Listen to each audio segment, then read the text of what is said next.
आज हर कोई स्टार्टअप करना चाहता है,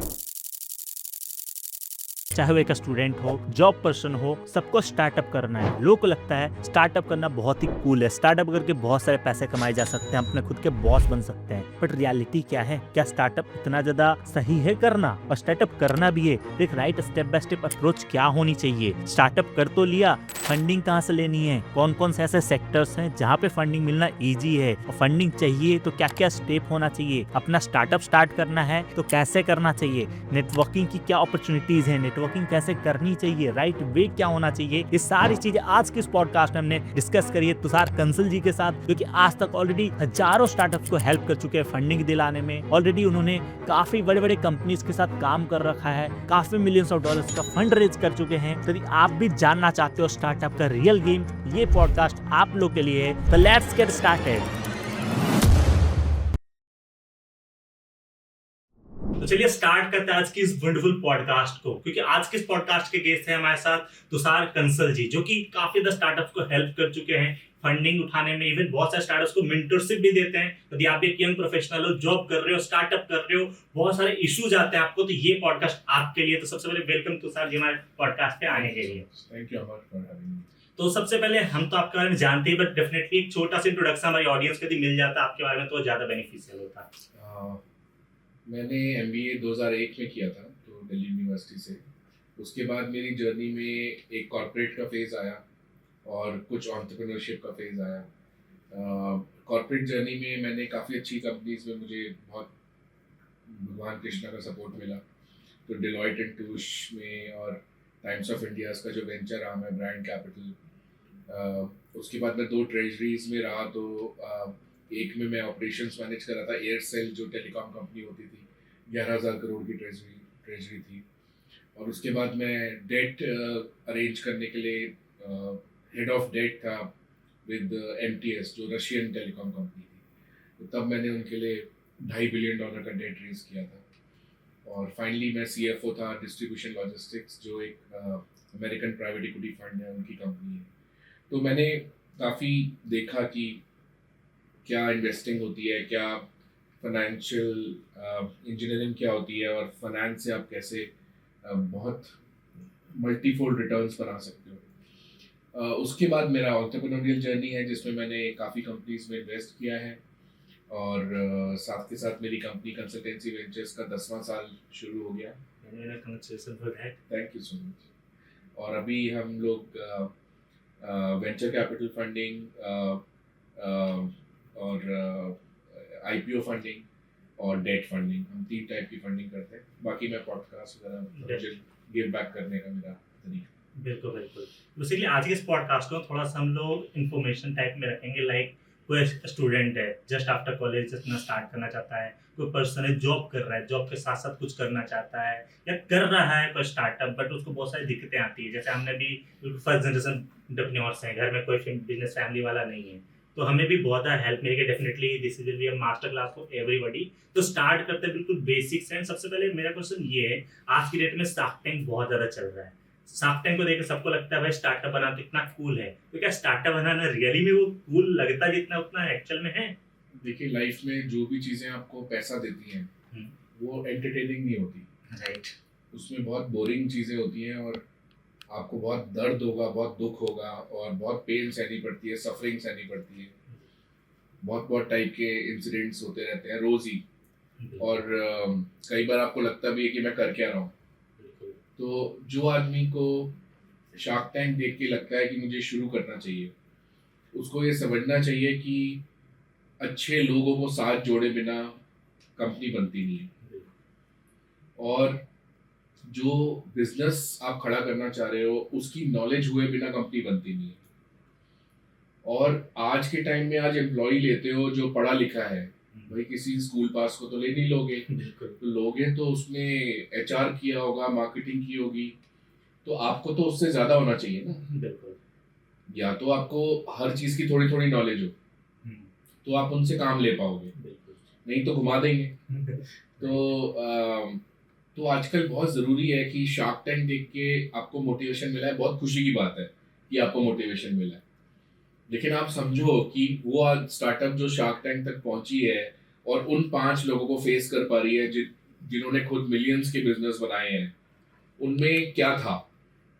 तो पहली चीज तो ये थी कि उन्होंने सही बिजनेस ढूंढा कि ये जो एक प्रॉब्लम है मार्केट की, इसको मैं सॉल्व करूंगा।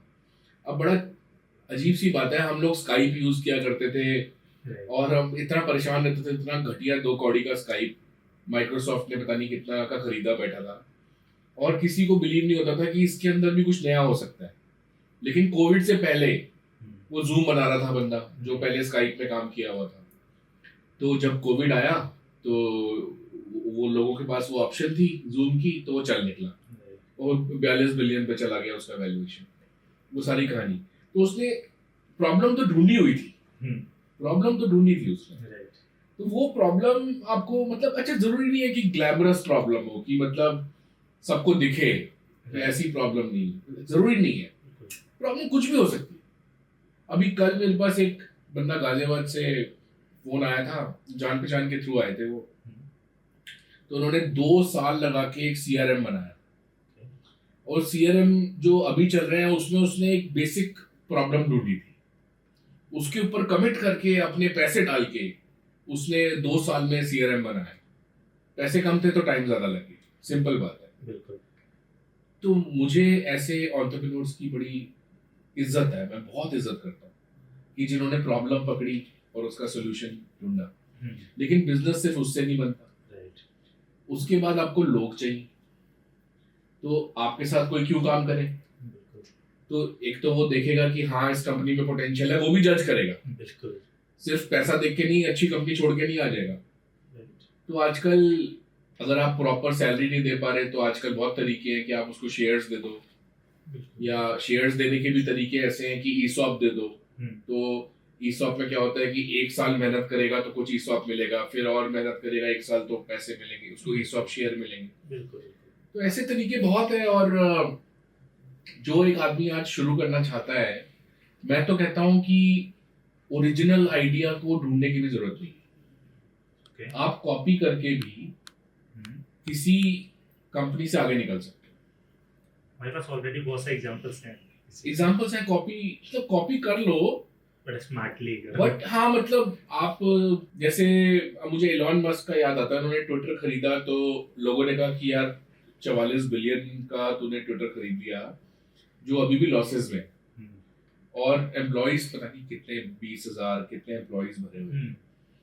अब आप सोचो कि एक वेबसाइट है जो एल्गोरिथम से चलती है, उसमें 20,000 10,000 लोग काम कर रहे हैं। तो एलॉन मस्क की थिंकिंग ये थी कि दिस इज रॉन्ग, कहीं कुछ गलत है, कहीं हजारों लोग मेरे नाम पे ऐश मार रहे हैं। तो उसने 90% स्टाफ काट दी। लेकिन कहने का मतलब है कि एग्जिस्टिंग चीज में से भी उसने एक बेटर चीज बनाने की कोशिश की। अब वो सक्सेसफुल हो रहा है या नहीं हो रहा, नोबडी नोस। अगर आपको कुछ नहीं समझ में आ रहा कि यार कौन सी स्टार्टअप शुरू करूं, नहीं समझ में आ रहा, कमिटमेंट नहीं बन रहा, 3 साल 5 साल लाइफ का कमिटमेंट करना, लोग आईएएस के लिए कमिट कर देते हैं 10-10 साल हैं। तो स्टार्टअप के लिए भी ऐसे जुनून वाले मैंने देखे हैं जो लगे हुए हैं। बिल्कुल। तो अगर आपको समझ में नहीं आ रहा तो आप ऐसा करो कि आपको जो चीज पसंद है उसकी कोई स्टार्टअप या कोई कंपनी ज्वाइन कर लो, वहां पे आंख नाक कान तीनों मतलब खुले रख के देखो वो कंपनी ऑपरेट कैसे हो रही है। ये मत करना कि एक डिपार्टमेंट का पार्ट हो तो उसी डिपार्टमेंट की नॉलेज लेके बैठ जाओ। आप देखो वहां पे दूसरे लोगों से मिलने उठने बैठने का मौका मिलेगा, 4 बातें होंगी, वहां से एक्सपीरियंस लेके उसके बाद शुरू करो। ऐसे बिल्कुल ये चीज तो है। इवन जब सबसे पहले स्टार्ट कर रहे होते हैं ना, आज की डेट में जब से फंडिंग वगैरह का जो भी रियलिटी शोज आना स्टार्ट हुआ है, वहाँ पे एक चीज उठती है कि आपका से को फाउंडर बहुत जरूरी है।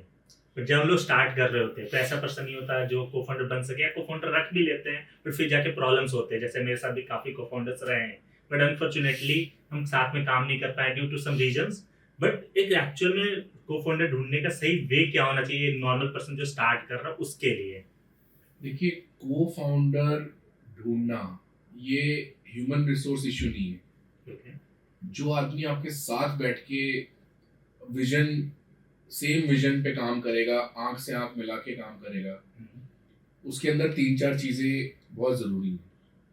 एक ये चीज है कि ये नहीं होना चाहिए कि आप मार्केटिंग के इंसान हो तो आपने एक और मार्केटिंग का पकड़ लिया कि भाई हमें तो यही समझ में आता है। कॉम्प्लीमेंट्री स्किल होना चाहिए राइट। कि मतलब देखो सबसे ज्यादा प्रॉब्लम जो मैंने देखी फाउंडर्स को आती है वो ये कि वो टेक्नोलॉजी का बिजनेस बनाने शुरू कर देते हैं जबकि टेक्नोलॉजी की समझ नहीं होती। उस केस में गलती करके सीखते हैं, गलत प्लेटफॉर्म चॉइसेस करते हैं, गलत सॉफ्टवेयर्स पकड़ते हैं, टाइम ज्यादा लगता है, गलत रेट पे रिसोर्स रखते हैं। बिल्कुल। तो सबसे बड़ा मैंने जो एडवाइस किया लोगों को वो यही करा कि अगर आप टेक्नोलॉजी बिजनेस बना रहे हो तो आपके पास एक को फाउंडर टेक्नोलॉजी का होना चाहिए। राइट। लेकिन ये भी मैं आपको सच बताऊंगा कि सिर्फ को फाउंडर इसलिए मत लो क्योंकि किसी ने कहा है कि लेना चाहिए। क्योंकि जिस तरह से इन्वेस्टर के साथ शादी होती है 3 साल 5 साल 8 साल की, उस तरह से को फाउंडर के साथ भी शादी होती है। बिल्कुल। बैठे हैं गैराज के अंदर ऑफिस खोल के, पसीने आ रहे हैं, पैसे है नहीं, मतलब गलत से गलत सिचुएशन में भी इंसान सपोर्ट करे। तो वो विजन मैचिंग बहुत जरूरी है। आजकल तो ये हो गया है कि पहले लोग कहते थे 50-50% की को फाउंडर होना चाहिए, फाउंडर को फाउंडर, फिर कहते थे नहीं नहीं को फाउंडर को 40% दे दो, फिर कहते थे नहीं नहीं यार 25 भी चलेगा। आजकल तो 3-3% 4-4% वाले भी को फाउंडर है। तो ऐसा नहीं है कि आपको बहुत अगर आपको उसके कमिटमेंट लेवल में कमी दिख रही है तो आप उसको ये बोलो कि अभी मैं सिर्फ 2% दे रहा हूँ लेकिन ईसॉप ले ले, ईसॉप लेके को फाउंडर बन जाए, फिर ईसॉप बड़े ले ले कि 1 साल के बाद 3% और ले ले, बट वो को फाउंडर की तरह काम करेगा तो इंसेंटिव तो देना पड़ेगा। बिल्कुल। अच्छा, ढूंढने का तरीका बेस्ट ये है कि आप अपने एलुमनाई नेटवर्क,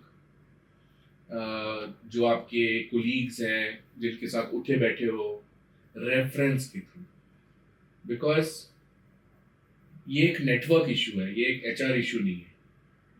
मतलब आपको जान पहचान के थ्रू कि हाँ यार मेरे पास एक बंदा है वो कर सकता है, उसको एंटरप्रेन्योरशिप का शौक है, अभी वहाँ जॉब कर रहा है, तो तू इतने पैसे भी दे देगा तो उसको सफिशिएंट हो जाएगा, बाकी उसको शेयर्स दे देना, ऐसा रेफरेंस मिले। और मेन चीज है उसकी कैपेबिलिटी का रेफरेंस मिले। तो वो आप रेफरेंस से ढूंढना चाहिए और आपको 2-3 चीजें देखनी चाहिए। एक तो आपकी पैशन, जो स्टार्टअप का पैशन है वो उसके अंदर है या नहीं।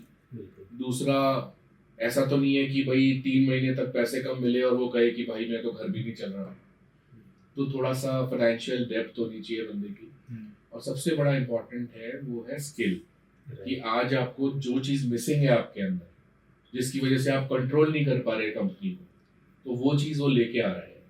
ये 3 चीज़ें डेफिनेटली। यहाँ पर एक जैसे कोफाउंडर रखने की बात होती है, बहुत सारे लोग बोलते हैं अपने दोस्त को कोफाउंडर को, कुछ बोलते हैं कि अपने दोस्त को, फैमिली मेंबर को बिजनेस में इंक्लूड नहीं करो। तो उस पर आपका क्या कहते हैं, दोस्त को एज ए कोफाउंडर रखना चाहिए या फैमिली मेंबर्स और बिजनेस को अलग अलग ट्रीट करना ज़्यादा बेटर ऑप्शन है? कोई रूल नहीं है हमारे, क्योंकि देखो सही बंदा फैमिली में भी मिल सकता है, दोस्ती में भी मिल सकता है ना। लेकिन ऐसा कोई रूल नहीं है कि ये चीज हो सकती है। अब लोग कहते थे कि सिंगल फाउंडर सक्सीड नहीं कर सकता, अब टेलीग्राम का फाउंडर 30 बंदों की टीम रख के 10-10 बिलियन का बना घूम रहा है दुबई में, और वो तो अकेला फाउंडर है, टेक्नोलॉजी की समझ है उसको, उसने तो एक भी को फाउंडर नहीं रखा। एलॉन मस्क तो अकेला ही दिखता है, कभी आज तक साथ में बिठाया उसने किसी को? भाई वो खुद ही बम है, तो ही इज द ब्रांड। तो ऐसा कोई वो नहीं है कि भाई फैमिली से नहीं लेना। जनरली एक और बात, विजडम जो पुराने लोग कहते हैं, बड़े लोग, कि अगर आपके किसी के साथ रिलेशन है, फैमिली रिलेशन या दोस्ती, और उसमें आप पैसा घुसा दो तो वो दोस्ती भी जाएगी बात। लेकिन अगेन मैं वही रिपीट करता हूँ कि अगर विजन मैचिंग है और कॉम्प्लीमेंट्री स्किल्स हैं और सामने वाला थोड़ा फाइनेंशियली केपेबल भी है कि वो रिस्क ले सकता है 1-2 साल का, 3 साल का, तो कहीं से भी आप ले सकते हो। वही सबसे मेन तो ये कि दोनों का विजन मैच होना चाहिए, बिकॉज विदाउट विजन कहीं 8 घंटे 10 घंटे साथ में काम कर रहे हो, कहीं 12 घंटे भी, तो विजन मैच नहीं होगा तो बैठ ही नहीं पाएगी चीजें। अब फेसबुक देख लो आप, जब मार्क जकरबर्ग कॉलेज में था हार्वर्ड में, तो वो मूवी आई थी ना सोशल नेटवर्क, आप देखो उसको, एडुआर्डो सेवरन करके उसने एक रिच आदमी का बेटा पकड़ा जो उसके रूम के पास था, उसने शायद 29-30% स्टेक ले लिया, सारे पैसे उसने डाल दिए। तो दोस्त था, हार्वर्ड का कोलीग था, रिच बैकग्राउंड से था, और वो खुद टेक्नोलॉजिस्ट था, लेकिन विजन नहीं मैच कर। वो नहीं, मैं इसको ऐसे ले जाना चाहता हूँ, वैसे ले जाना चाहता हूँ। तो आज भी जितने भी बंदों ने मार्क जकरबर्ग के साथ टीम बनाई थी ओवर द पीरियड, वो सारे साइड निकाल दिए गए, and he is the only one. तो इसलिए मतलब ऐसा कुछ नहीं है कि को फाउंडर अच्छा मिले तो लो, अच्छा मिले तो लो, जबरदस्ती शादी करने की जरूरत नहीं है जहाँ पे प्यार नहीं है। इवन समटाइम क्या होता है, जब इन्वेस्टमेंट पर्पस के लिए आप जा रहे होते हो, तो मैं उतना तो नहीं जानता, बट जितना मैंने सुना है लोगों से, यदि तुम्हारे पास को फाउंडर होता है तो फंडिंग लेने में इजी हो जाता है, एक मिथ होता है लोग के माइंड में। तो दैट्स व्हाई ये थोड़ा सा लगता है कि एक को फाउंडर होगा तो that will be beneficial for us. नहीं, देखो आजकल वीसीज के पास पूरी टीम होती है, टेक्नोलॉजी के लिए वो आईआईटी के एक दो बंदे हायर कर लेते हैं, और वो डीप घुसते हैं हर चीज में, क्योंकि डिसीजन लेने में टाइम लगाते हैं। क्योंकि उनको पता है यार, एक बार घुसे तो 5 साल 8 साल। अभी लेंसकार्ट का आईपीओ आया था, तो एक फोटो आई न्यूज़पेपर में कि जो आईपीओ लॉन्चिंग इवेंट थी उसमें स्टेज पे मिस्टर टीसी सुंदरम खड़े थे, और जो लेंसकार्ट के फाउंडर हैं उनको एक टर्म शीट दे रहे थे कि 2011 में मैंने तेरे को पहली टर्म शीट दी थी, 14 साल पहले। तो एक आदमी ऐसे घुसता है ना वीसी, तो 14 साल मतलब। तो इस वजह से मेरे हिसाब से कि वीसीज बड़े स्मार्ट है। आपको अकेले आप पहले दिन तो एलोन मस्क बन नहीं जाओगे कि आपको इतनी नॉलेज हो जाएंगी, इंटेलिजेंट लोगों के साथ काम कर करके सब बताते हैं ना आपके फाउंडर को, सर ऐसे होता है ऐसे होता है, तो बहुत ग्रो कर जाते हो। तो शुरू में तो करोगे नहीं। अगर आप अकेले वीसी को फेस कर सकते हो, कन्विंस कर सकते हो, तो अकेले कर लो। नहीं कर सकते तो फिर आपको कॉम्प्लीमेंट्री स्किल सेट तो चाहिए आपको। राइट, बिल्कुल। इवन समटाइम्स हम लोग जब कोई स्टार्टअप देखते हैं, लगता है कि भाई ये स्टार्टअप का आइडिया तो बहुत तगड़ा है, but in terms of business वो स्टार्टअप उतना नहीं कर पाता। इवन जैसे आपने भी ये स्टार्टिंग में ब्लिंकिट की बहुत से पॉडकास्ट में ऑलरेडी बात कर चुके हो, तो मुझे लगता है नहीं चलेगा, बट आज ये चल रहा है। तो लोगों के मन में हो सकते बहुत सारे आइडियाज तो होते हैं, बट एग्जीक्यूट करने में वो सोचते रहते हैं करना चाहिए नहीं करना चाहिए, कैसे टेस्ट करें, कैसे पता चले ये सही आइडिया है या नहीं है। तो उसके लिए एक दो टिप यदि आप देना चाहो तो क्या होगा कि ये दो चीज करके देख लो, टिक टिक हो गया, you can start working on that idea. देखिए, स्टार्टअप स्पेस और वीसी स्पेस ये बहुत हॉट है, इस पे लेंस है पूरी दुनिया का। मतलब लोग ट्रैक करते हैं एलोन मस्क के प्लेन को कहाँ उड़ रहा है। बिल्कुल, मतलब पैशन है लोगों को। मतलब मार्क हॉरोविट्ज और एंडरसन और ये वाई कॉम्बिनेटर लोग सबसे ज्यादा लाइमलाइट है। तो लोगों ने इसकी साइंस बनाई हुई कि अगर स्टार्टअप करनी है तो वो उसके उन्होंने पूरे तरीके बनाए, जैसे लीन स्टार्टअप मेथोडोलॉजी। उसमें वो बुक पढ़ो, आप बुक पढ़ोगे तो आपको अच्छा यार ये एक तरीका है, ऐसे इस जर्नी से मैं ऐसे निकल सकता हूँ। जैसे शॉर्ट में कुछ बातें हो गई, जैसे आपने शुरू किया तो आइडिया स्टेज पे था, फिर आपको मन से किस स्टेज पे आना है, प्रूफ ऑफ कंसेप्ट स्टेज पे। प्रूफ ऑफ कंसेप्ट आपने कर लिया कि हाँ ये चीज वर्केबल है, हवाबाजी नहीं है, तो फिर आपको कौन से स्टेज पे आना है, मिनिमम वायबल प्रोडक्ट के स्टेज पे आना है। फिर आपने एमवीपी बना लिया, अब आपको ये दिखाना है कि ये बिक भी सकता है और कौन कौन से चैनल से बिक सकता है, तो आप प्रोडक्ट मार्केट फिट के स्टेज पे। फिर जब आप पीएमएफ पार कर लेते हो, तब आप प्री सीरीज ए या उस फंडिंग लेते हो। उसकी भी पूरी साइंस है। मतलब तो या तो गलती करके सीखो, या तो लाला की तरह धंधा करो, है ना। उनकी आप 10 लाख रुपए का प्रोग्राम लो 10 महीने का, एक एक चीज वो महीने में 4 क्लासें होती हैं, और वो कहेंगे व्हाट्सएप कैसे इंटीग्रेट करना है कंपनी के अंदर, वैसे करो। या किसी कंपनी को ज्वाइन करके, हाँ स्टार्टअप ज्वाइन करोगे तो फिश मार्केट होगी, तो वहां पे कभी यहाँ का काम पकड़ा देंगे, कभी वहां का काम पकड़ा देंगे, तो सीखोगे। गलती ज्यादा कर नहीं पाओगे बिकॉज फाइनेंशियल रेपरकशन बहुत होते हैं गलतियों के, वो आपको स्टार्टअप मौका देगी नहीं, बड़ी कंपनी देगी मौका। लेकिन बड़ी कंपनी में पहले से प्रोसेसेस बने होंगे, तो फिर वो आप प्रोसेस के मुरीद हो जाओगे, तो आप फ्रेश थिंकिंग नहीं कर पाओगे। तो मेरा कहने का मतलब ये है कि जो इसकी साइंस है वो समझो, किताबें पढ़ो, इवेंट्स पे जाओ, लोगों से मिलो, राइट। रेफरेंस के थ्रू मिलोगे तो वो ज्यादा बताएगा, कॉफी शॉप पे मिलेगा, अच्छी रेफरेंसेस के थ्रू मिलो। राइट। तो वो शुरू करने से पहले, नहीं तो गलती करके सीखो। बिल्कुल। तो इसकी साइंस को समझना जरूरी है, और आप ये मान के चलो कि आपके माइंड में 100 चीजें आ रही है ना कि मैं ऐसे करूंगा और वैसे करूंगा, लोग उसको एक्सप्लोर करके 1970 के बैठे होंगे, राइट। और वो सारा मटेरियल यूट्यूब पे अवेलेबल होगा। डेफिनेटली मैंने भी बाय कम्बिनेटर का कंप्लीट कोर्स पढ़ा हुआ है यूट्यूब पे, ए टू जेड सारी चीजें उन्होंने बता रहे कि कैसे क्या करना है, क्या करना है। फिर स्टिल उन पे 10 से 15 व्यूज होते हैं, जो वीडियोस नॉर्मल होती हैं उन पे मिलियंस ऑफ व्यूज होते हैं।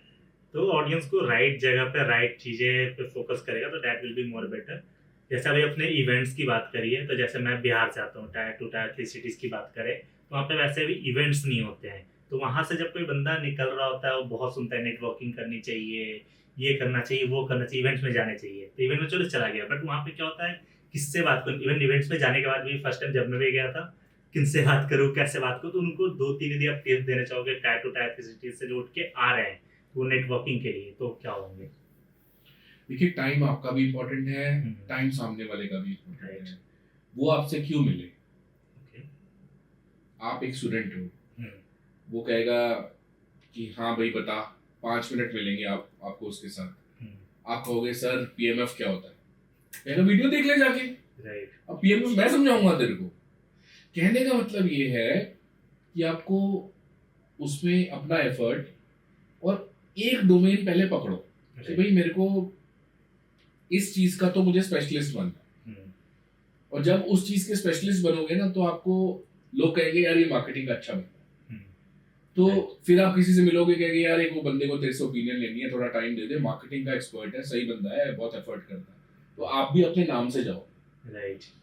तो वो सामने वाला भी कहेगा यार हाँ मैं मतलब मैं भी इससे मिल रहा हूँ तो मतलब मुझे भी कुछ सीखने को मिलेगा, या फिर कल को मैं इसी को अपनी टीम में ले लूंगा, या फिर ये मुझे कुछ रेफरेंसेस दे देगा जो मुझे काम की हेल्प चाहिए हो।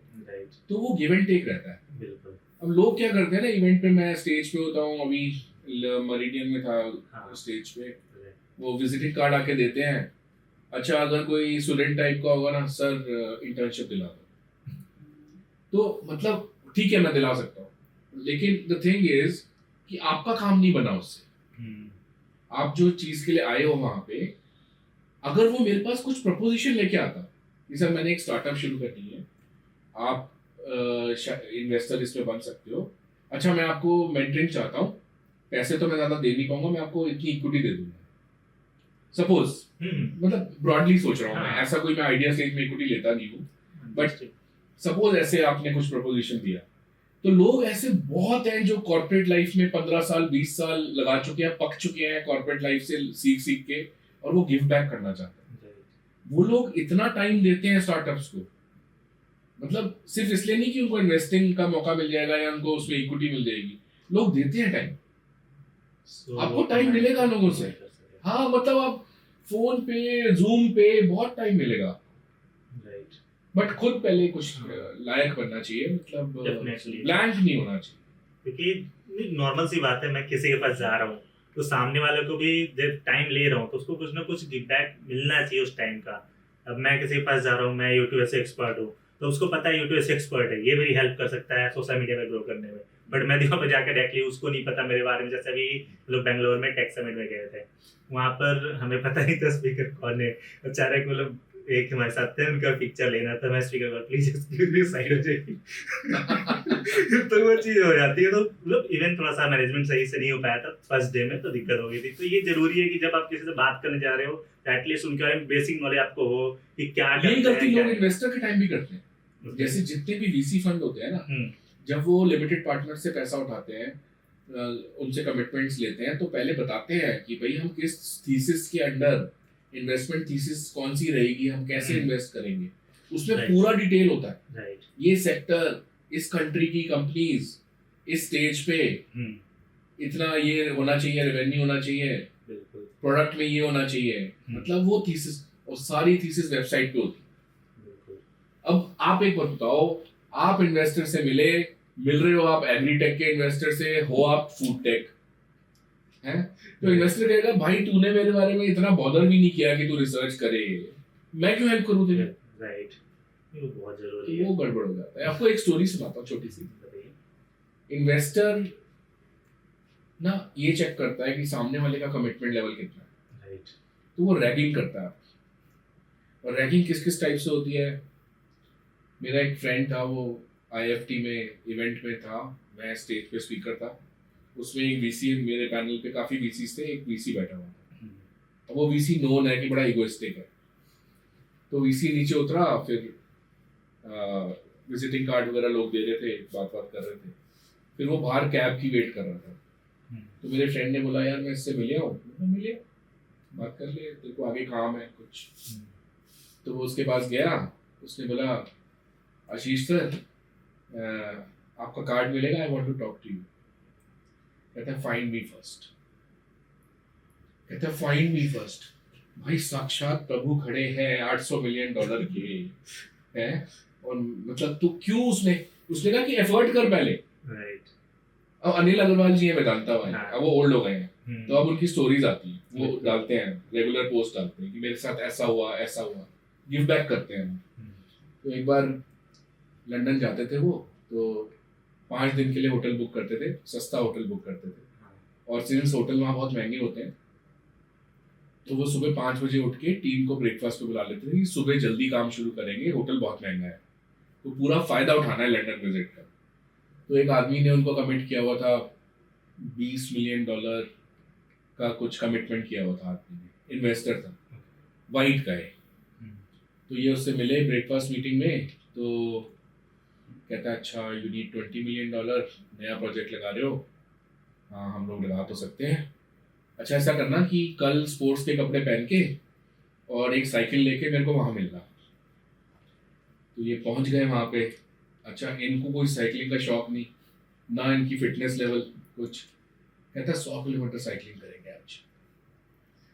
तो अग्रवाल जी ने कहा या तो 20 मिलियन 100 किलोमीटर के बाद मिलेंगे, या नहीं, या अभी मैं इसको बोल दूं मैं नहीं कर सकता। तो उनकी स्टोरी ये है कि मैंने पूरे 100 किलोमीटर करे और बाद में उस बंदे ने इन्वेस्ट करे। तो रैगिंग हो गई ना। राइट। तो रैगिंग होती है इससे। बिल्कुल। जैसे नॉर्मली आज की डेट में हर कोई चाहता है कि भाई कुछ ऐसा बना दूं कि किसी के पास हो ना, बट अल्टीमेटली जाकर वो कहीं ना कहीं कुछ बना, मतलब कोई ऐसा आइडिया तुम सोच लो जो बिल्कुल बना ही ना हो, वो तो आज की डेट में ऑलमोस्ट इम्पॉसिबल है, कोई ना कोई तो बना के रखा ही होगा। तो यहाँ पे मेन बात आ जाता है एजुकेशन की।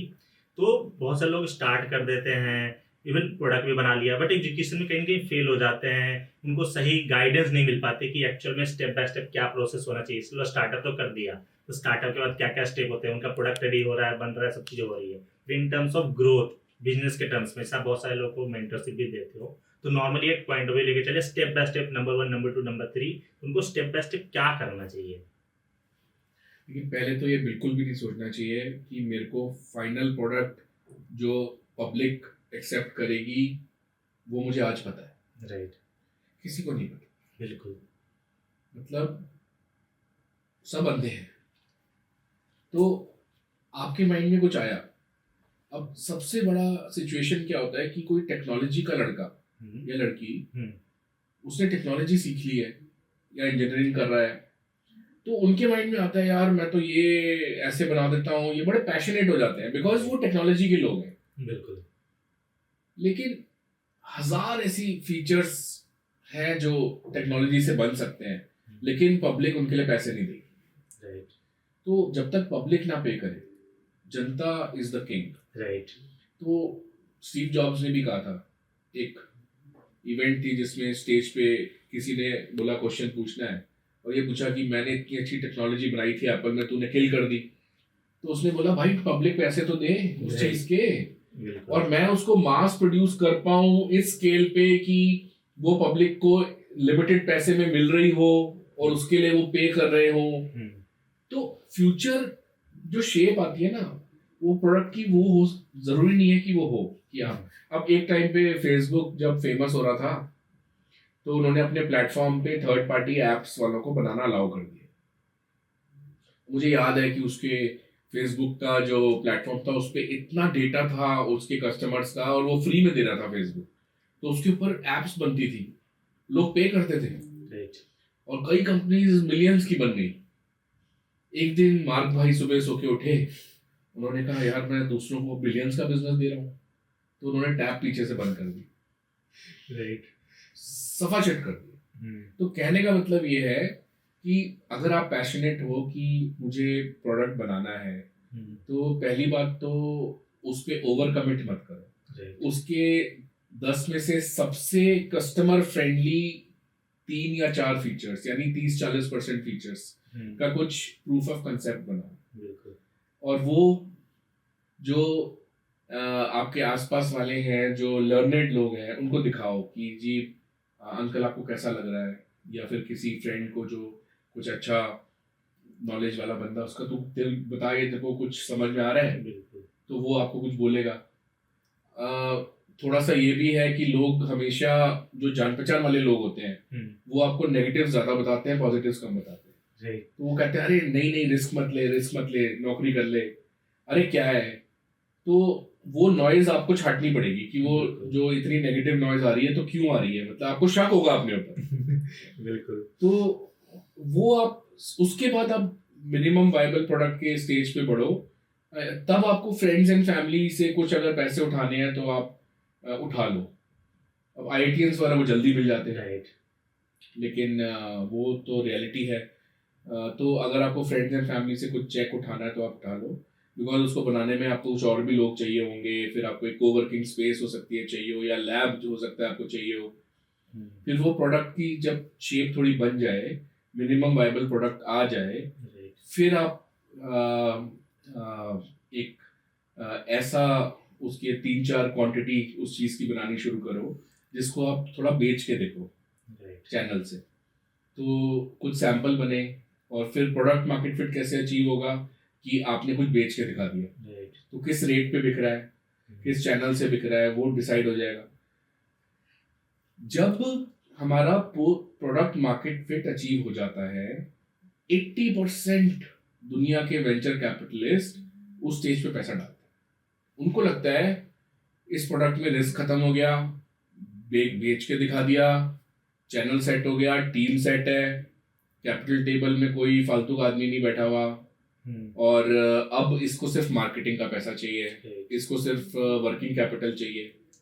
तो वो ये सोचते हैं कि मैं अपना पैसा दे दूं और ये मार्केटिंग में लग जाए पैसा, और रेवेन्यू बढ़ना शुरू हो जाए, और 1 करोड़ का 15 करोड़ होगा तो वैल्यूएशन तो और आगे भागेगी। तो वो ऐसी सोच रखते हैं, तो उस टाइम पे तो आपके पास बहुत वो हो जाएगा, ऑप्शन हो जाएगी। लेकिन आपको एक चीज जरूर सोचनी चाहिए जो ये लोग बहुत सोचते हैं, VCs। वो ये सोचते हैं कि आपका कंपटीशन किससे है। अगर आपका कंपटीशन किसी ऐसी कंपनी से है जिनके पास डीप पॉकेट्स हैं, बहुत पैसा है, तो वो उनके लिए एक बहुत बड़ा रेड फ्लैग होता है कि यार कल को ये खुद ये फीचर लॉन्च करके खा ना जाए। अब जैसे टिकटॉक आया था, तो उससे पहले मेटा में इंस्टा और फेसबुक और यूट्यूब वो लॉन्ग वीडियोस पे फोकस करते थे। लेकिन चाइनीज कम्युनिस्ट पार्टी का एक वो था कि हमें भी अपना टेक्नोलॉजी प्लेटफॉर्म लॉन्च करना है जिससे हम दुनिया भर की कंट्रीज का डेटा हमारे पास आए, जिस तरह से अमेरिकन रख के बैठे कि आज अमेरिकन चाहे लद्दाख में वायलेंस कराना, तो वो कभी भी पीछे से कुछ करा सकता है, उसके पास इतना कंट्रोल है सोशल मीडिया। वो इतने आपकी जनता की नॉलेज रख के बैठा है, किसको कैसे फ्लेयर अप करना है उसको पता है। इवन हम लोग कुछ बात कर रहे होते हैं, अगले दिन उसी टाइम ऐड आना स्टार्ट हो जाता है। हॉरेंडस, अमेजिंग लेवल पे उन्होंने ब्रीच किया हुआ है प्राइवेसी को। तो उन्होंने टिकटॉक लॉन्च करा। अब टिकटॉक जैसे फॉर एग्जांपल इंडिया में मोदी जी वो बॉर्डर इशू हो गया, तो उन्होंने टिकटॉक को टेक डाउन कर दिया, तो फटाफट इन लोगों ने लॉन्च कर दिया। पता है इनको 5 दिन भी नहीं लगे लॉन्च करने में, मतलब इतना फास्ट ये लोग के पास डीप पॉकेट्स है ना, वंस दे आर कन्विंस्ड। तो इसलिए आपका कॉम्पिटिशन, एक बंदा मेरे पास था, वो पार्टनर था एक अकाउंटिंग फर्म में, इंटरनेशनल अकाउंटिंग फर्म में, और खुद मर्सिडीज में घूमता था, और 2-3 करोड़ की सैलरी होगी, और गवर्नमेंट अफेयर्स से डील करता था, तो मिनिस्टर से डील करता था, तो बहुत कैश रहता था उसके पास कंपनी का, कैसे डील करना है, मतलब वो सब करता था। तो किसी ने उसको बोला कि हॉस्पिटल्स के अंदर अच्छा सीआरएम नहीं मिलता, अच्छा पेशेंट मैनेजमेंट सिस्टम नहीं पैसे मिलता। Management system. तो वो लोग सिंगापुर से आते थे, 5 स्टार में रुकते थे, बटर चिकन खाते थे, दारू पीते थे और 5 स्टार में बैठ के कोडिंग करते थे, और इसने 2 करोड़ रुपए लगा दिए। तो मुझे मिला, कहने लगा मेरा ऐसा मैंने सिस्टम बनाया है, ऐसा सिस्टम बनाया है, आप इसको ये फंडिंग और वो मैं 2 करोड़ लगा चुका हूँ, और ये ईआरपी है और ये कॉम्प्रिहेंसिव है, और कुछ नहीं हुआ उसमें। तो मतलब ऐसे ओवर कमिट करने की जरूरत नहीं है। Start small, small is beautiful. बिल्कुल। और वहां से आप ढूंढ सकते हो कि कहाँ जाना है। बिल्कुल, ये चीज़ें तो होती है। इवन अभी लास्ट फ्यू इयर्स में हम बात करें, हर कोई फाउंडर आता है तो जबरदस्ती एआई घुसाने की ट्राई कर रहा होता है कि भाई एआई डाल दोगे फंडिंग जल्दी मिल जाएगी। तो क्या रियलिटी है एआई जोड़ने से फंडिंग इजी हो जाती है? नहीं, एआई ने मोटे मोटे 4-5 ऐसे एरियाज हैं जिनको सक्सेसफुली ऑटोमेट करके दिखा दिया है। तो जो रिपीटेटिव वर्क थे उनमें तो सक्सेसफुल हो गया वो। जैसे बड़ी हैरानी की बात है कि 800 पेज का रेड हेरिंग प्रोस्पेक्टस बनता है आईपीओ का, और चैट जीपीटी 99% एक्यूरेसी से बना देता है। आप इंफॉर्मेशन डालो उसमें, फाइल्स अपलोड कर दो, और वो आपको 800 पेज का डीआरएचपी निकाल के दे देगा, जिसमें आपको 1% इंटरवेंशन करनी पड़ेगी। अब तो ये रियलिटी है ना, रियलिटी है भाई, इससे कैसे बचोगे?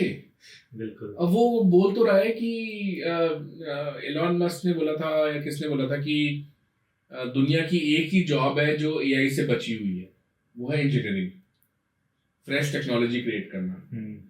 तो नहीं, ऐसा भी एआई अब इतना ज्यादा अभी तक पहुंचा नहीं है। 4-5 ऐसे चीजें हैं जिनको उसने सक्सेसफुली करके दिखा दिया है, और कई लोग तो कह रहे हैं कि ये कॉन्स्पिरेसी है, जो ये 10,000 एम्प्लॉय निकाल रहे हैं एआई के नाम पे। तो ये एआई के नाम पे निकाल रहे हैं, एक्चुअली एआई ये अभी तक इतना इम्प्लीमेंट कर नहीं पाए। तो ये है, तो फ्यूचर में पता चलेगा। एआई के अंदर नेगेटिव्स बहुत हैं अभी, तो फिलहाल ये हेलुसिनेट करता है। अभी आप उसको बोलो अमरदीप के 25 पुराने अपराध निकाल के मुझे बताए, क्या पता तो 2-4 निकाल के बता ही दे वो। बिल्कुल। तो वो हेलुसिनेट करता है वो। हाँ। तो अभी डेवलप नहीं है प्रॉपर, बट एआई की दोनों बातें एक साथ चल रही हैं। एक तो ये चल रही है कि हाँ, काफी चीजें सीख गया ऑटोमेट करना, और जैसे डीआरएचपी मैंने आपको बताया, जैसे अकाउंटिंग अच्छी रीड कर लेता है। मैंने ऑडिटेड बैलेंस शीट्स अपलोड कर करके ट्राई किया है इतनी बार, अच्छा रीड कर लेता है। अब मुझे एक कंपनी के अंदर इन्वेस्ट करना था, तो उसके कंपेटिटर्स को रिसर्च करना था। मैंने इसको बोला कि इस टाइप की कंपनीज कौन सी हैं, उसने बताई। मैंने कहा इन सबका मुझे एक चार्ट बना दे, बड़ा अच्छा चार्ट बना के दे दिया। उस चीज में काफी सही कर रहा है। हाँ, तो इंफॉर्मेशन क्रंचिंग के लिए तो बहुत ही बढ़िया है, और उस टाइप की चीजें ऑटोमेट हो रहा है। कितना लेवल तक आगे जाएगा, जाएगा तो है, कितने लेवल तक जाएगा अभी तो डेफिनेटली। बट एआई सुनकर वैसे फंडिंग में इजी हो जाता है, तो क्या ये मिथ है या फैक्ट है? नहीं, इजी हो जाता है। Okay. हाँ, इजी हो जाता है। और एआई, एमएल, मशीन लर्निंग और आर्टिफिशियल इंटेलिजेंस आज से नहीं, मतलब 2021-22 में भी मुझे याद है, मैं इन्वेस्टर्स के साथ बैठा करता था, तो उस टाइम भी मुझे वीसीज कहते थे यार ये एआई एमएल में डालना है पैसा, 3-4 साल पहले। तो पब्लिक के दिमाग में तो अब आया है, तो इजी हो जाता है। जैसे पहले लोग आईपीओ करते थे कंपनी का, तो कंपनी के नाम पे आगे कंप्यूटर लगा लेते थे, तो आजकल एआई लगा लेते हैं। राइट। और वेबसाइट भी .ai करके बना लेते हैं। इवन अभी हाल फिलहाल में काफी बड़े हैं बिजनेसमैन, बट उन्होंने भी ऐप बनाया, बट नाम दे दिया गया, बट एआई का कोई फीचर नहीं, डेट्स वाई वैल्यूएशन ड्रॉप हो गया। हाँ, तो ये तो हो रहा है, ये तो है। इवन आज के डेट में इंडिया में हर कोई बिजनेसमैन बनना चाहता है, बट एक कंसेप्शन थोड़ा सा मिसकंसेप्शन बोल सकता हूँ कि सब कोई बिजनेसमैन बनना तो चाहते हैं, बट इवन जो सक्सेसफुल हो जाता है उसको बहुत हेट मिलती है। ऐसा क्यों है? क्योंकि हम जो भारतीय लोग हैं वो कुएं के मेंढक की तरह ना, कोई मेंढक ऊपर जा रहा है तो पकड़ के नीचे खींच लिया। तो जैसे ये वही वाली बात है कि आपने कभी देखा कि कभी कोई बहुत प्रोमिनेंट पॉलिटिशियन होगा या कोई बहुत प्रोमिनेंट बिजनेसमैन होगा, तो जर्नलिस्ट उससे बहुत ही बेहुदा किस्म का सवाल पूछता है, जैसे अमेजिंग ही बकवास बिल्कुल। तो मतलब ये वही वाली बात है, मतलब लेकिन इन लोगों को देखो, इन लोगों को आइडियलाइज करने वाले भी बहुत लोग, हाँ और और देखो पब्लिसिटी का इनको बहुत बेनिफिट मिलता है, बहुत। बिल्कुल। अब देखो लेंसकार्ट की जो फंडिंग हुई थी आईपीओ से पहले, वो 8,500 करोड़ की वैल्यूएशन पे हुई थी, और आईपीओ लाया 70,000 करोड़ की वैल्यूएशन एक साल के अंदर। मतलब तो ये क्यों कर पाया वो? बिकॉज लेंसकार्ट का सबको पता है, उसका फाउंडर का नाम सबको पता है, हाइप सबको है, पता है कि रिटेल वाला कूदेगा उसमें, शेयर ऊपर भागेगा। तो जो शुरू वाला इन्वेस्टर है, मेरा तो कोई नुकसान नहीं है भाई, 70,000 पे भी फायदा है। तो और एग्जीक्यूशन करके दिखाई हुई है उसने पहले, वो एक बहुत बड़ी चीज है। जो एग्जीक्यूशन करके नहीं दिखा पाते वो उनसे मार्केट बचती है। बिल्कुल। इवन अभी एनवीडिया के फाउंडर जो है उनका एक कॉन्फ्रेंस हुआ था। पहले लोग बोलते थे भाई सिर्फ आर्टिस्ट को लोग सुनने आएंगे, फाउंडर्स की नहीं सुनते। आज की डेट में यही कॉन्फ्रेंस था एंड कंप्लीट फुल था, एक सीट भी खाली नहीं थी। तो आजकल बिजनेसेस को लोग सपोर्ट तो करते हैं, बट डेफिनेटली इंडिया में भी धीरे धीरे आइडियाशन आ रही है, लोग धीरे धीरे उन सब चीजों से दूर जा रहे हैं। पर आज भी हम लोग ना रिच लोगों से मतलब हमें हमारा वो होता है, विरोधाभास होता है। हमें लगता है यार इतना पैसा क्यों कमाया इसने, मतलब इतना पैसा क्यों कमा के बैठा है, इसको तो दे देना चाहिए, इतनी गरीबी है देश में। तो इस वजह से जो बड़े लोग हैं वो हमेशा अपने हम्बल जो बैकग्राउंड होता है उसको ही गाते रहते हैं कि मैंने वहां से शुरू करा, नहीं मैंने वहां से शुरू करा, मैं तो तो लोग उसी की फोटोज भी डालते हैं पीआर करते समय कि नहीं हम लोग यहाँ बैठा करते थे, छपरी पे बैठा करते थे, ये होता था। और इवन ये लोग क्या करते हैं, जैसे बिल गेट्स का हर महीने आपको एक फोटो मिलेगी अखबार में कि वो मैकडॉनल्ड्स की लाइन में खड़ा है, तो ये पीआर है भैया। मैकडॉनल्ड वो खरीद सकता है कितना ज्यादा, मतलब तो इंडिया में ज्यादा है, इंडिया में गरीबी बहुत ज्यादा है। 20 से 30 करोड़ लोग सब सहारन अफ्रीका से भी गरीब हैं, जिनके पास खाने के लिए नहीं है, और जिनको 80 करोड़ लोगों को 5 किलो पर मंथ अनाज बट रहा है, उनमें ये लोग शामिल हैं। और उन तक प्रॉस्पेरिटी नहीं पहुंची क्योंकि सोशलिज्म पकड़े रखा इंडिया ने लगातार। नेहरू जी ने पकड़ा, फिर इंदिरा जी ने पकड़ा, फिर राजीव जी ने पकड़ा। सोशलिज्म की कहानियां गाते गाते वो जनरेशन पीछे रह गई। लेकिन वही है कि मतलब इंडिया में हर तरीके के लोग मिलेंगे। राइट, ये तो है ही। साथ साथ में अब तो गवर्नमेंट भी काफी ज्यादा सपोर्ट कर रही है, मेक इन इंडिया काफी चल रहा है। इवन अब न्यूक्लियर में भी आई थिंक प्राइवेट सेक्टर्स को एंट्री मिलने वाली है। ऑलरेडी स्पेस टेक में बहुत ही अच्छा काम हो रहा है। बट यदि हम 2 to 3 टॉप 5 सेक्टर्स की बात करें जिसमें फंडिंग इजी होगी, या आज की डेट में किसी के पास कुछ आइडिया इन 5 सेक्टर में तो उनको इजीली फंडिंग मिल सकती है, तो 5 सेक्टर कौन कौन से होंगे? सेक्टर तो मैं जरूर बताऊंगा आपको, लेकिन प्रॉफिट मेकिंग बिजनेस मॉडल ये सबसे इम्पोर्टेंट है। आज का इन्वेस्टर कह रहा है कि भैया तू मुझे किसी भी चीज में अच्छा प्रॉफिट बना के दिखा। अच्छा प्रॉफिट बना रहे हो ना तो ले लो पैसे। राइट, मतलब ये माइंडसेट है। जोमेटो शायद 25 टाइम्स रेवेन्यू की वैल्यूएशन पे लॉन्च हुआ था आईपीओ। उसके बाद लोगों ने डंडा दे दिया, लॉसेस लॉसेस लॉसेस, वो शेयर गिर गिर के फिर दीपेंद्र भाई साहब ने टर्न मारा उसको और सारी ऐप महंगी कर दी। मतलब आप देखो, मतलब जितना 100 रुपए का डोसा मिलता है वो घर पे आपको 200 का पड़ता है। 50% का ठूस दिया उसमें मार्जिन, तो वो करना पड़ा उनको। तो इसलिए प्रॉफिट, जिसको हमारी टर्म्स में बोलते हैं यूनिट इकोनॉमिक्स, वो सबसे इंपॉर्टेंट है। अच्छा, सेक्टर्स कौन से हैं? हेल्थ केयर सदाबहार, बिकॉज इंडिया में सबसे प्रॉफिटेबल सेक्टर अगर कोई है तो वो हेल्थ केयर है। राइट, हॉस्पिटल का बिल आप नहीं रोक सकते, राइट, इंश्योरेंस वाले नहीं रोक सकते। तो हेल्थ केयर, डॉक्टर्स भगवान है। तो फार्मास्यूटिकल कंपनी, दवाई, डॉक्टर लिख के दे के रखा है कि यही ब्रांड का खाना है, राइट, तो लेना है। तो हेल्थ केयर, एजुकेशन पिट चुका है, ऑनलाइन कोई पढ़ना नहीं चाहता। अनअकैडमी के पास 1,000 करोड़ से ज्यादा का कैश पड़ा है बैंक अकाउंट में, उसके बाद भी कह रहा है कि हमें डिस्काउंट पे कोई खरीद ले हमारी कंपनी, क्योंकि उसको पता है कि ये 1,000 करोड़ चल जाएगा और 1-1.5 साल में, क्योंकि सब लॉसेज है, हाँ 400 करोड़ के, 500 करोड़ के लॉसेज है। राइट तो वो वही होता है जो D2C के साथ होता है कि बाद में वो ओमनी चैनल पे आ जाते हैं कि हम ऑफलाइन स्टोर भी खोलेंगे, जिस तरह से एजुकेशन वाला ऑनलाइन के बाद कहता है मैं कोचिंग सेंटर भी खोलूंगा, राइट वो हो रहा है। फिजिक्स वाला ने एक अच्छा एग्जांपल सेट करा, but education still they are coming offline, अब ऑफलाइन काफी अच्छी चल रहा है, इवन गांव-गांव तक वो पहुंच रहे हैं।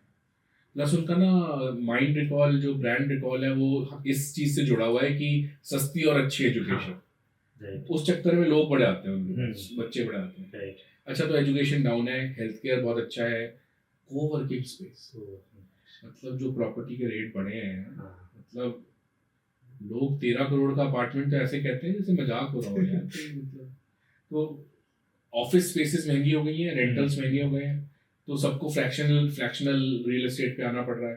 तो कोवर्किंग स्पेसेस का बहुत बढ़िया है। अभी एक गुजरात की कंपनी ने आईपीओ करा है कोवर्किंग स्पेस में, तो अच्छा आईपीओ गया उनका। उसके बाद AI/ML की बातें तो है, लेकिन वो सबसे इम्पोर्टेंट ये है कि आपने प्रोप्राइटरी चीज क्या बनाई।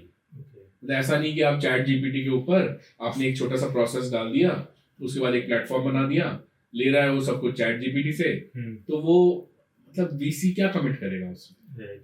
एक आई थी कंपनी मेरे पास, वो बंदा बेन या बीसीजी में 10 साल लगा चुका था, तो उसको मैनेजमेंट कंसल्टिंग का हैंडल बहुत अच्छा था। तो वो उसने क्या करा कि लोगों को ये नहीं पता होता कि ये लोग आपको जब कंसल्टिंग करते हैं तो इन्फॉर्मेशन को आइटरेट कैसे करते हैं, इन्फॉर्मेशन को समझ के जब आपके पते की चीज कैसे बताते हैं, तो वो उसको पता था। तो उसने उसका प्रोसेस बना लिया, पीछे चैट जीपीटी लगा दिया, लेकिन वो चैट जीपीटी से इंफॉर्मेशन प्रॉम्प्ट्स कैसे जाते हैं, वो उसने उसका प्रोसेस वो प्रोप्राइटरी बना लिया, उसको मिल गई फंडिंग।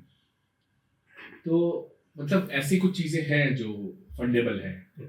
और उसके अलावा आप देख लो, मतलब सेक्टर कोई यूनिक सेक्टर हो वो भी चलेगा। जैसे एक कंपनी हमारे पास आई थी, वो साउंड प्रूफिंग करती थी।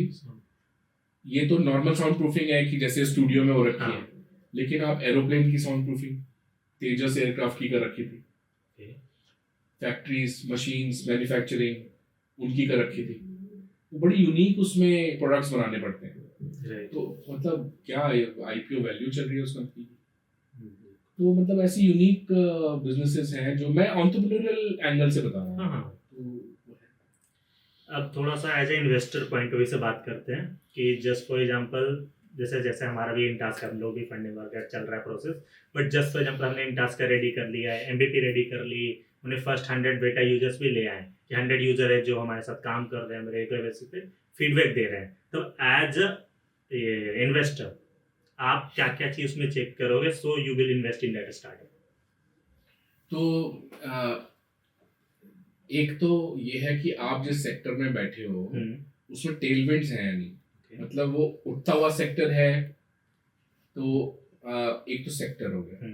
प्लस आप मेरे पास आए हो, तो अभी तक जो आपने पिछले 1 या 2 साल में अचीव करा है उसके ग्राफ कैसे आ रहे हैं। मतलब आप मेरे पास कुछ अचीवमेंट लेके आए हो या आप कह रहे हो तू पैसा देगा तो मैं अचीव करूंगा। दोनों में बहुत फर्क है, मतलब दुनिया जहां का फर्क है। बिल्कुल। तीसरी कि ऐसी कौन सी आपके पास जादू की छड़ी है जिससे आप वो नाइकी के ग्राफ की तरह ऐसे ऊपर उड़ जाओगे। तो वो मोड्स क्या है आपके पास, वो आपके पास हेडविंड्स से बचने के लिए, या मतलब क्या चीजें हैं।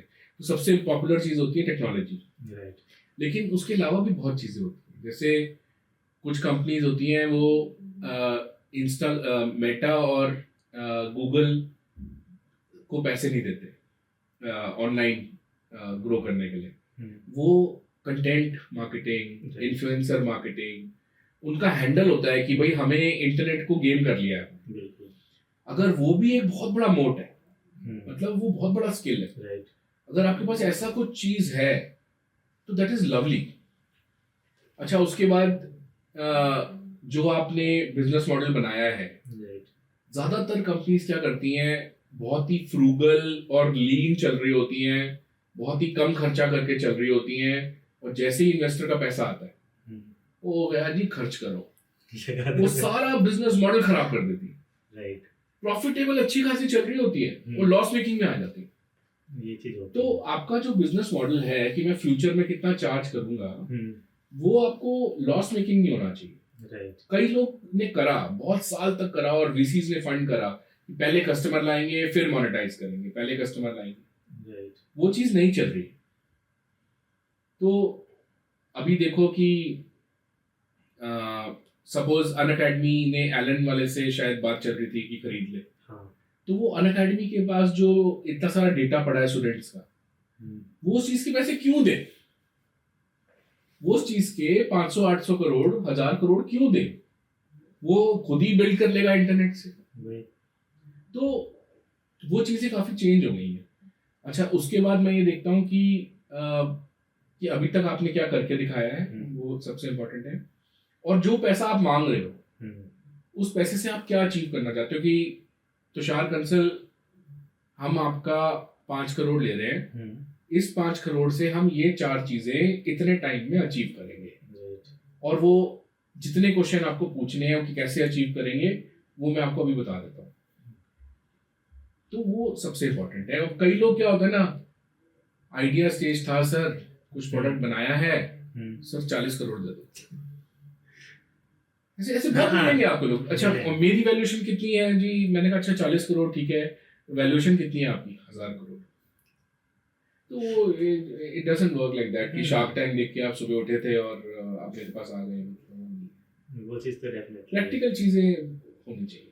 बिल्कुल, बिकॉज आज के डेट में मतलब कुछ हैं क्रिएटर्स हैं जिन्होंने बहुत ही हवा बना दी है चीजों की, इतना कर दो उतना कर दो, बट एक्चुअल में जब आप चीजें देखते हो, कोई वैल्यूएबल पर्सन जो बता रहा है उसको सीखते हो। जैसे यूट्यूब पे भी यूनिवर्सिटी बन चुकी है स्टार्टअप्स को लेकर भी, बट 90% लोग ऐसे हैं जिन्होंने खुद कुछ नहीं करा है, वो सिखा रहे हैं। तो उसकी जगह ट्रस्टेड पर्सन से सीखो जो ऑलरेडी, जैसे आप ऑलरेडी इतने साल से कर रहे हो, आई थिंक 1000+ टॉक्स आपके हो चुके हैं कंप्लीटेड। तो और भी बहुत से बाई कम्युनिकेटर का चैनल है, बड़े बड़े VC फंड्स के भी चैनल आज के डेट में ओपन हो रहे हैं। दे आर टीचिंग कि कैसे क्या क्या करना है, तो वो फॉलो करना ज़्यादा बेनिफिशियल होगा। बाकी अब एज ए जॉब पर्सन की एक थोड़ा सा बात कर लेते हैं। कोई बंदा है, उसके पास गजब का आइडिया है, सब चीज़ है, थोड़ा बहुत फंड्स भी हैं जिससे वो प्रोडक्ट रेडी कर लेगा, बट उसके माइंड में है कि जॉब के साथ साथ करूँ, जॉब क्विट करूँ, तो उनको आप क्या गाइडेंस देना चाहेंगे जो जॉब के मतलब जॉब कर रहे हैं अभी, बट वो they want to start something new? अब यार जो बिजनेस ओनर्स हैं वो मेरे से गुस्सा होंगे इस बात पे। बट ये फैक्ट है कि मैं यही कहूंगा इंसान को कि जॉब मत छोड़, जॉब के साथ साथ कर। अपना नाम मत डाल वेबसाइट पे स्टार्टअप की, और कुछ बंदे रख ले और उसके साथ साथ कर। देखो, आपकी जॉब के साथ अपने आप को सपोर्ट करने के लिए और चीजें करना, ये ग्लोबली लोग करते हैं, राइट। एज लॉन्ग एज आप अपनी जॉब को जस्टिफाई कर रहे हो, तब किसी को प्रॉब्लम नहीं होनी चाहिए। अब मेरा एक पॉडकास्टर फ्रेंड है, उसने स्टूडियो में भी स्टेक लिया हुआ है, वो पॉडकास्टिंग भी करता है, और वो इंश्योरेंस मल्टीनेशनल में 60 लाख रुपए भी ले रहा है जॉब के, तीनों चीजें मैनेज कर रहा है। तो मैंने उसको पूछा था कि यार तूने US वाली बोलती नहीं है कि तू कहाँ गायब रहता है, वर्क फ्रॉम होम करता है? तो कहता है मैंने उनको बता रखा है कि मेरा साइड पैशन है पॉडकास्ट, बता रखा है। कहता है एज लॉन्ग एज मैं डिलीवर कर रहा हूँ जॉब में, तो इसलिए मतलब जॉब नहीं छोड़नी चाहिए फॉर द सिंपल रीजन कि आपके ऊपर प्रेशर बहुत आ जाएगा, राइट। अगेन ये कोई रूल नहीं है, मतलब छोड़ भी सकते हो फंड, क्या नहीं भी हुआ तो आई कैन सर्वाइव। अब मेरे सामने ऐसे एग्जांपल्स आ जाते हैं ना कि वो सोच के मैं आपको कहता हूँ कि जॉब नहीं छोड़नी चाहिए। एक बंदा आया अहमदाबाद का और बहुत पैसा कमाया जॉब में, और गुड़गांव में रहता है, और वाइफ उसकी वो भी जॉब करती है, 2 बच्चे हैं, और इस बंदे ने कभी बिजनेस नहीं किया था, इसके पेरेंट्स भी गवर्नमेंट जॉब में थे। तो जब 20 साल जॉब कर ली तो एंटरप्रेन्योरशिप का सोचा और सारा पैसा लगा दिया सेविंग का। जैसे कॉर्पोरेट में ना आपको आदत होती है आराम से खर्च करने की, आपको बजट मिला होता है, है ना, और आपके पास राइट्स होती है कि मैं बिजनेस क्लास में जाऊंगा, इस डेजिग्नेशन वाला इस पे जाएगा, राइट। वो सेम चीज आप स्टार्टअप में नहीं कर सकते, राइट। लेकिन उसने करा, वो भाई वो नेटवर्थ 0 हो गई, बीवी ने डिवोर्स दे दिया। क्यों? क्योंकि वो रोज दारू की बोतल पीना शुरू कर दी उसने। डिप्रेशन आ गया कि यार मैं 50 साल का हूँ और मेरे पास 0 पैसे, और मार्केट का और देना है।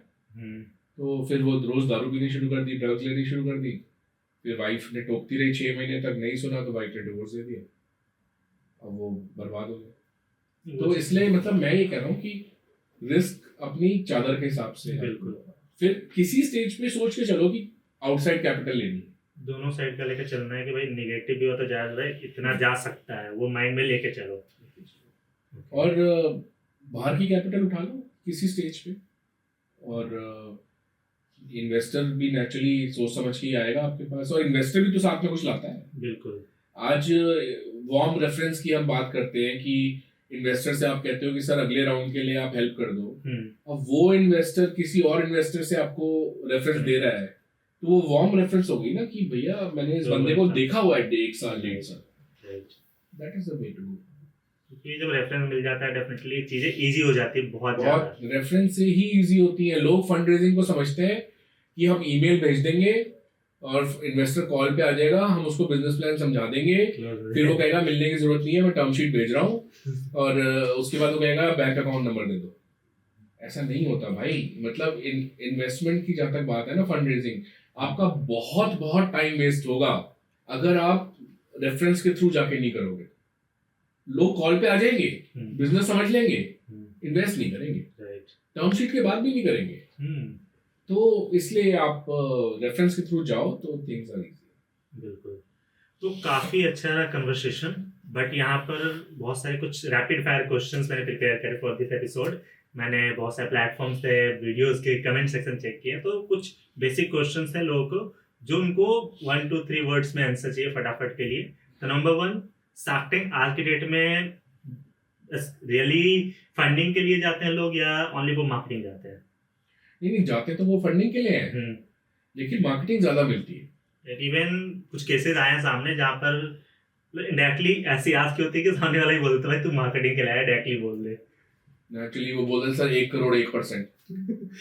यार तुम मांग किससे रहे हो यार? तुम अमन गुप्ता, पीयूष बंसल, मतलब रितेश अग्रवाल, वो खेले खाए लोग, पूरी दुनिया बदल दी उन्होंने। तो नहीं बट ठीक है वो, बट मुझे लगता है लोग फंडिंग के लिए भी जाते हैं, बट 70% कंपनीज में जो स्क्रीन पे कमिट होता है वो मिलता नहीं है फंडिंग में। डाटा भी आया, वो डेटा चलता रहता है और वो ड्यू डिलिजेंस चलती रहती है, वैल्यूएशन नेगोशिएशन चलती रहती है। बिल्कुल। एक स्टार्टअप के लिए उसकी स्टोरी कितनी इंपॉर्टेंट है? बहुत ज्यादा इंपॉर्टेंट है। एक रीजन है कि हमारे जो पुरखे थे वो हमें पंचतंत्र और बुद्धा की कहानियां और महाभारत का पूरा ग्रंथ जिसमें आप अलग अलग कैरेक्टर से सीखते हो। इंसान स्टोरी से ही सीखता है। राइट। इंसान को आप ये नहीं बता सकते ऐसा होगा तो ऐसे करना, ऐसे होगा तो ऐसे करना। बिल्कुल। उसका एक मॉरल कैंपस होता है, उसका एक बैकग्राउंड होता है, उसकी एक समझ होती है, उसका एक स्टेटस होता है। राइट। तो story is the biggest thing. आपने, अब मेरा एक क्लाइंट था, आई respect him a lot.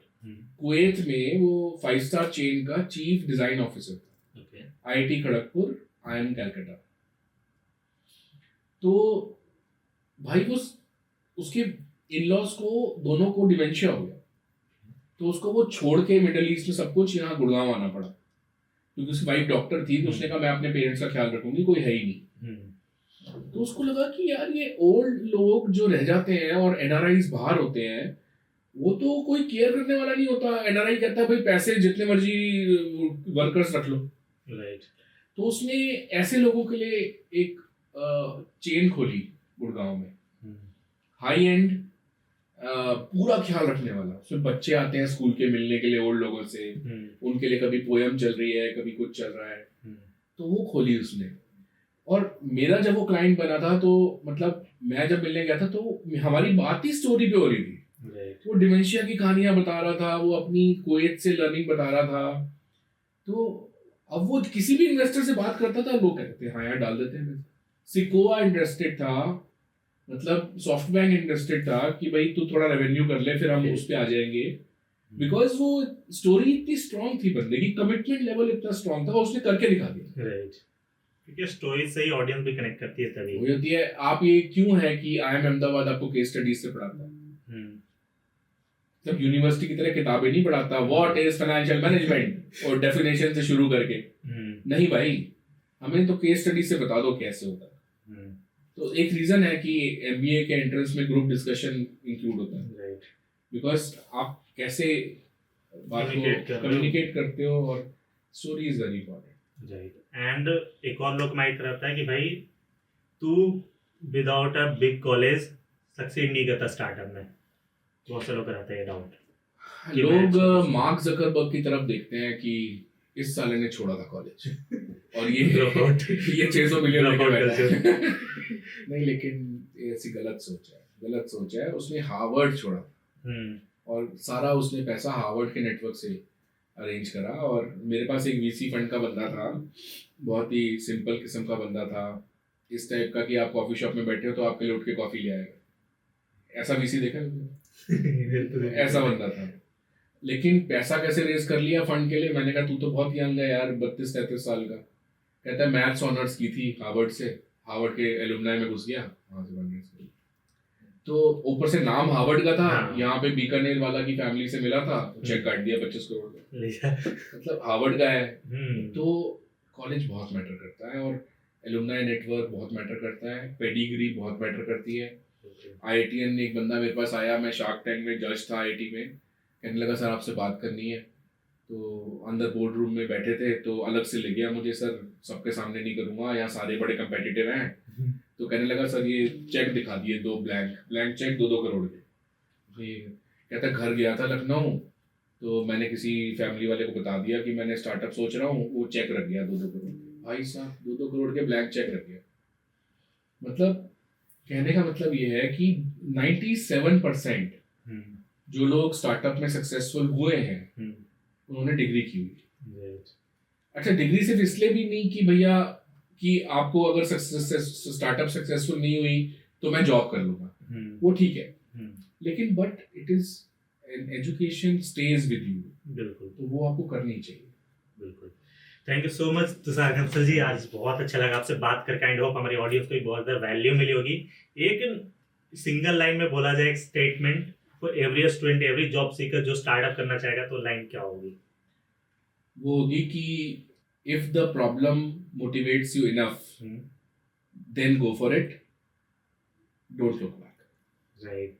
I hope आप लोग को भी पॉडकास्ट बहुत अच्छा लगा। यदि पॉडकास्ट अच्छा लगा तो पॉडकास्ट को लाइक करना ना भूलें, अपने दोस्तों के साथ शेयर कीजिए, अपने सारे स्टूडेंट फ्रेंड, जॉब कोई कर रहा है, कोई स्टार्टअप करना चाहता है, ये पॉडकास्ट उन सभी के लिए इंपॉर्टेंट था जो आपने देख रखा है, तो सबके साथ शेयर कीजिए। बाकी मैं आपसे मिलता हूँ नेक्स्ट पॉडकास्ट में। नेक्स्ट पॉडकास्ट आप लोग किस टॉपिक पे देखना चाहते हो, आप लोगों को भी कमेंट सेक्शन बता सकते हो। बाकी मिलते हैं नेक्स्ट पॉडकास्ट में, तब तक के लिए थैंक्स फॉर वॉचिंग गाइस।